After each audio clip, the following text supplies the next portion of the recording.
So let's start by finding our slope finding equation for 5x cubed. And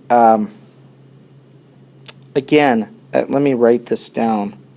What we're doing here is the limit as h approaches 0 of f of x plus h minus f of x all over h. Okay? And this represents the slope. Difference in y's over difference in x's. We're finding the slope between 2 points h units apart. So the y values we get by plugging x plus h and x in, and x plus h minus h is just h. This is how we're going to find our slope finder. So let's start. We're going to do the limit as h approaches 0. This right here is the hardest part. F of x plus h. Well, f of x is 5x cubed, so f of x plus h would be 5 times x plus h cubed.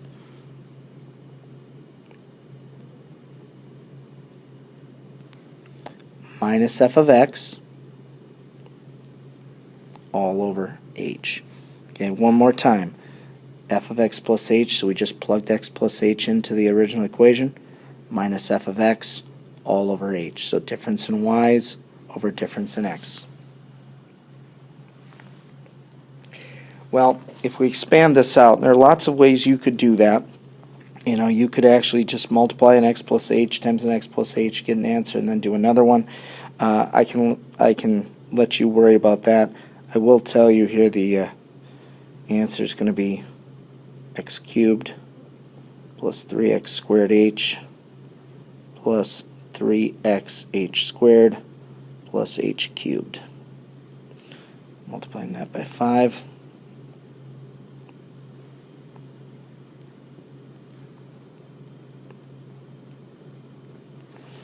And multiply the 5 in.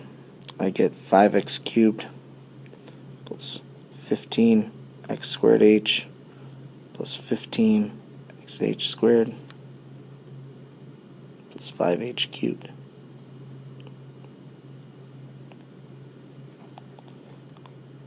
All over h. 5x cubes are gone. Factor an h out.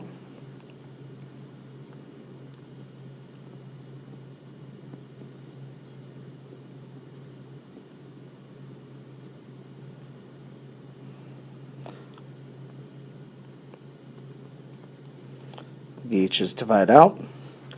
Plug in 0 for h. I get 15x squared. This is my slope finding equation.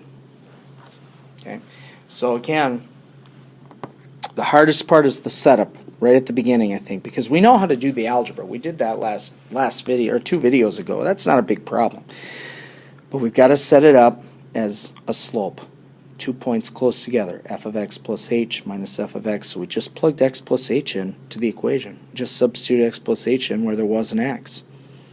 Okay, minus f of x over h, expanded it, okay, multiplied it in, canceled, divided the h's, and here is my slope finding equation.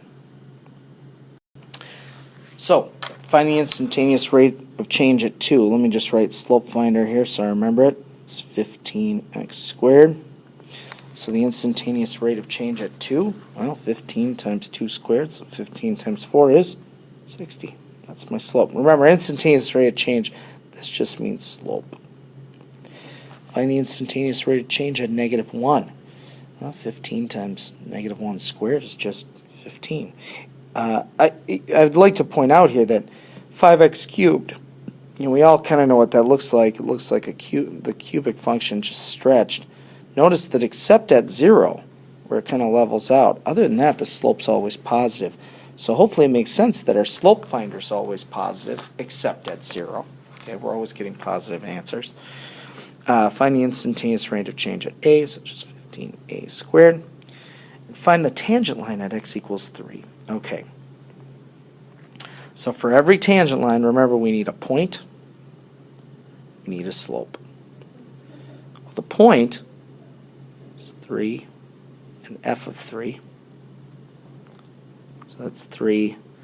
Now it's the 5 times 27.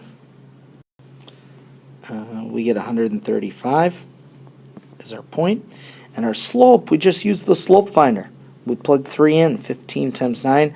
Oddly enough, in this case, it's also 135.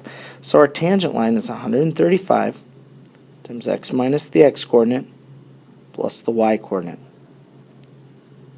There's our tangent line. Now a normal line, I guess, for every line we need a point and a slope.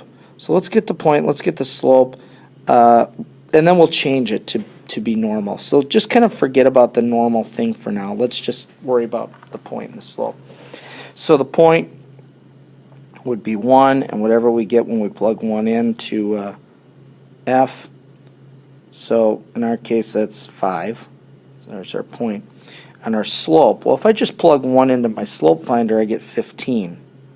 But of course, this is normal, so it's going to be opposite reciprocal.